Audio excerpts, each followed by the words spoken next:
Hello, Jenny here. It's been a couple days since I've done a video, so let me catch you up. Terrible days. Just terrible.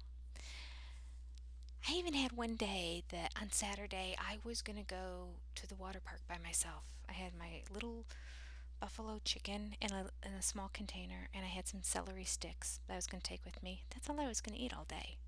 I was going to get home about 8 o'clock at night, teach some classes, maybe have a snack before bed.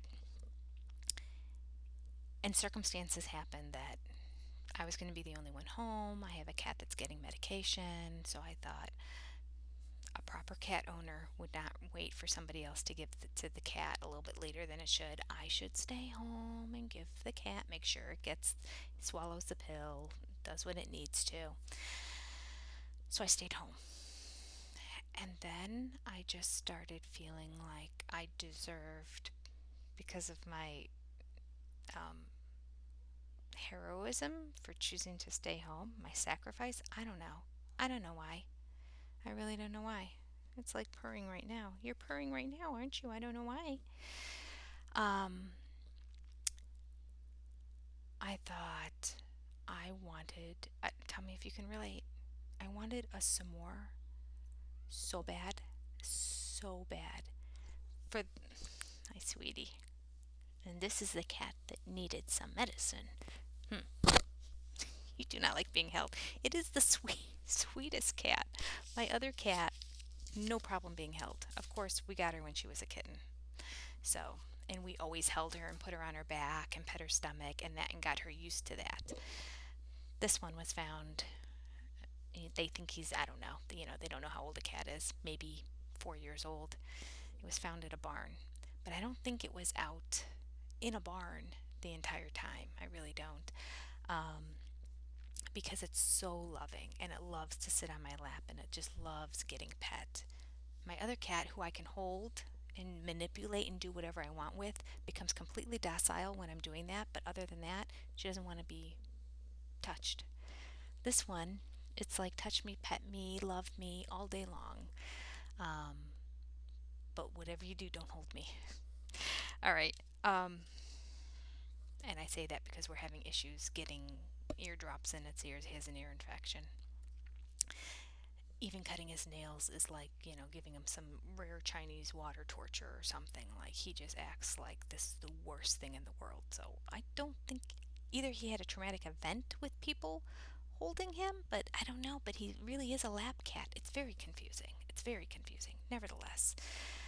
So for the 4th of July, before the 4th of July, and today's the 12th, so before the 4th, it's probably around the 2nd or so, about 2 weeks ago, roughly, a little less than 2 weeks ago, I bought all the ingredients to make s'mores, to have a campfire on the 4th of July, and then a bunch of hot dogs. Well, circumstances and weather were such that that didn't happen. So I went ahead and, well, I didn't go ahead and do anything. So we had all this stuff in the pantry all this time. And then I just suddenly, so badly, go ahead, go, wanted to have one. Have you ever had that craving where it's like an obsession in my brain? It was like an obsession in my brain. Like, I couldn't stop. I would try to distract myself. I was trying to do other things, and all I kept thinking about is like, I just really want a s'more, and I deserve a s'more, and I haven't had a s'more in a year or so, and so I really deserve one. Um, yeah, over and over and over again. Actually, I shouldn't say that's not true. It's been a year. I did have one back in May, but before that, it had been a year. Um, so I thought, oh, I don't really like warming up the marshmallows in the microwave. They get tough.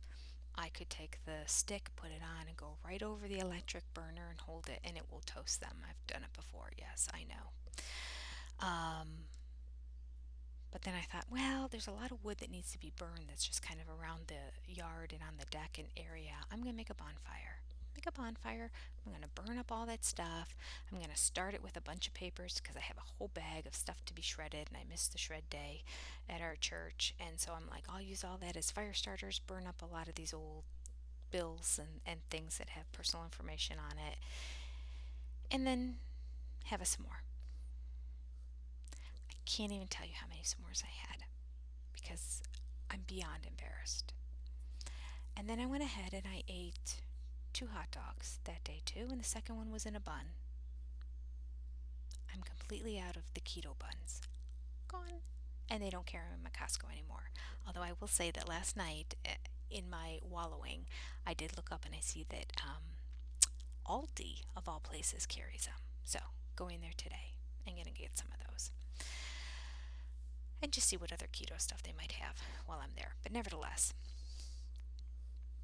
just really, really bad.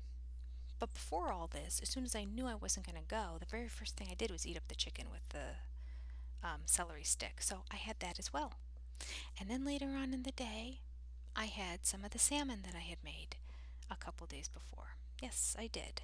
I had some of the salmon, and I had it on a big salad, and I had honey mustard dressing with it as well. Just so much food. So much food. I could have sworn I just glanced over at my chart and I saw a big potato, but I must be losing my mind 'cause I'm like, I have not had a big potato in so long. Whew.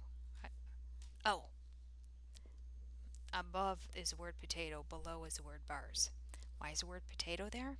Because I had a bag of potato chips too with the second hot dog. I mean, complete falling off the wagon. And it was one of those things that, like, once I started, I couldn't stop. I didn't even want to stop. Like, part of me would be like, I really shouldn't be doing this. And instantly, the other part of my brain just took over and just kept going, like, you've been doing so good for so long, and da da da da da da. You've even been in P3 for 2 weeks and haven't gained any weight. You're doing great. You're taking care of the cat. You're doing all the medical stuff for it. You deserve this. Like, I had, like, demons screaming at me, telling me, yes, do it, do it, do it. And I will tell you that the majority of the time, it wasn't like it was a battling kind of thing. It was like I completely had shut the door on all logical thinking and realizing how this was going to set me back completely and just thought, oh, I want something else now. Oh, today's just going to be my bad day. But you know what? The next day I did the exact same thing. hmm The exact same thing. Ate almost the exact same food, but a little bit more. Really bad. Shockingly, I'm only up 2 pounds. I don't know how that's possible. 1.9 to be exact. And of course, I'm justifying to myself, well, when you're in P3, you're supposed to stay within 2 pounds. So I'm still okay. I'm not okay. That wasn't okay. That wasn't okay eating. It wasn't. I ate so much food, I had a bowel movement both days. That never happens to me. So I can't even use that as like, well, eventually the scale's going to look better. Had one this morning before I even got on the scale. So these are true numbers. 1.9 in 2 days' time. Back on track today, folks. Back on track. What can I say? I looked up briefly online, just like, why is it when you start eating you just can't stop? And it pulls up under the American Addiction Center instantly as a sign of a warning sign of a binge eating disorder. I'm like, am I really have a binge eating disorder? And then in big bold letters, it says right on their site, once they start eating, they may find that it is really hard to stop. It's an eating disorder, and it's hard to get over without help. I don't really want to have to go for help for this, but like, I was reading some of the signs of somebody who falls under this category of binge eating according to this addiction center website, and it says one, repeated offers to take out the family trash so others won't see empty food wrappers. It's totally me. I have a garbage can behind my desk here that nobody knows about. When it gets full, I take it out. Whenever I'm eating something that has a wrapper or something that I don't want people to see that I've had it, it goes in the trash behind me. It's not good. Number 2, eating in the car, in the garage, or in the yard. Yes, I hide the food. I wait until people are asleep. I wait until they're out of the house. I don't necessarily eat in the garage or in the car, but I used to. I mean, I can relate to that, where as soon as I go out of the house and I'm in my car, I'm like, well, now nobody knows. those, and I'll swing by McDonald's and just get a quarter pounder with cheese, a fry, and a chocolate shake and down it. I used to do that. I don't do that anymore. I don't do the fast food restaurant runs. I completely avoid those just because it's so devastating. Like, it used to not affect my body as much as it would now. But smaller things. Eating that bag of chips, I didn't do that in front of anybody because I knew somebody would say, like, you supposed to have that on the diet you're on, Mom? Not in a accusatory way, but really much more of a kind of a questioning way. Skipping public meals. That's nothing that I ever do, so I don't relate to that one at all. Repeated diets that consistently fail. My diets are all successful. My lifestyle change is what consistently fails. So I don't know if I relate to that one as much. Rigid rules about foods that are good and those that are bad. No, I don't have that either because I will eat everything. It goes on to say that a lot of the binge eating disorder does not come from a desire to eat the food. It's much more um, of other issues. I don't know if I can find it. I don't know. I don't remember where it was in this article. Oh, it's much more about squelching a source of pain than it is about eating the food and enjoying the food. I will honestly say for me, a lot of times it's a little bit of both. There's a little bit of, I probably had a little bit of self pity.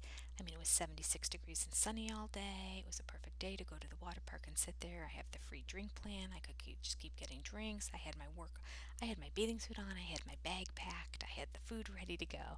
I had the paperwork that I was going to work on for my business. And I was just going to sit out there and enjoy it and listen to the music. I did, although I had my earphones to do a podcast if I wanted to, and it was just going to be a me day. I was going to go to the adult pool where there are no kids running around either and just relax and feel like I'm on vacation. And then I didn't. I stayed home and I took care of my cat. And I didn't really have to, so I guess I felt like, but it was the right thing to do anyway.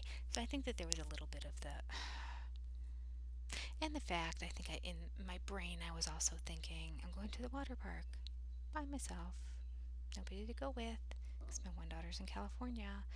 My other daughter's not here. She did a mud run this weekend, and she's in another city 2 hours away. And my son is at work.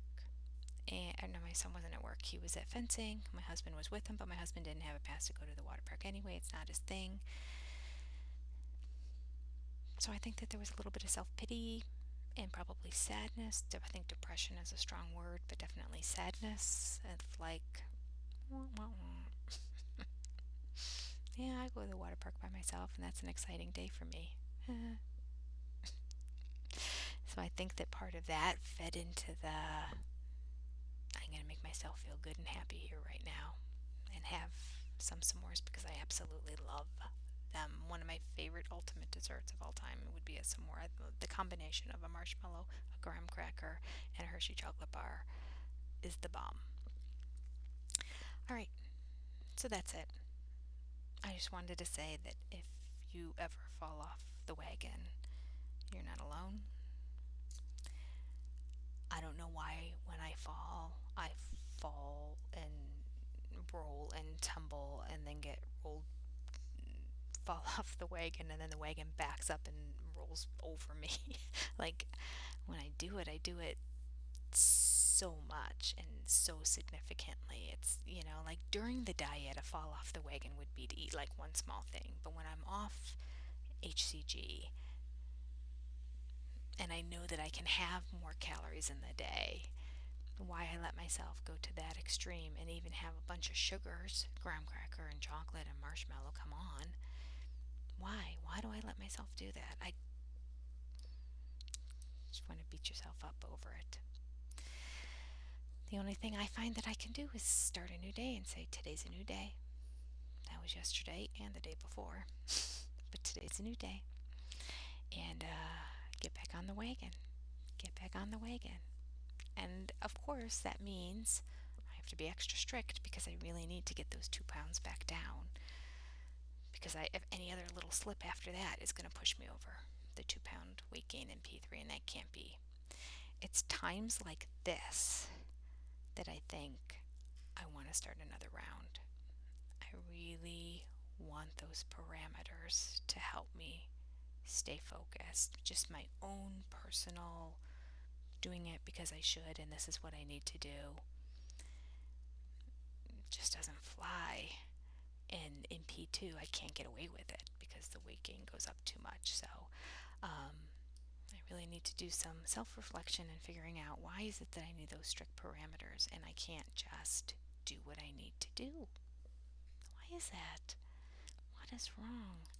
All right. And if you go through anything like this, please share. Make me feel better. Nevertheless, in a couple days I'll be back and I'll be sharing with you my update and if the numbers are starting to come down again. It's probably going to be a while before I can get that 2 pounds to come down because that's how it is, right? We gain so quickly in just a day or a couple days, and then it takes us a week or a couple weeks to rectify the mistakes we made when we made those poor choices within the day.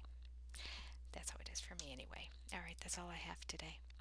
No concrete information, just letting you know that I'm a mess still, and it's a process.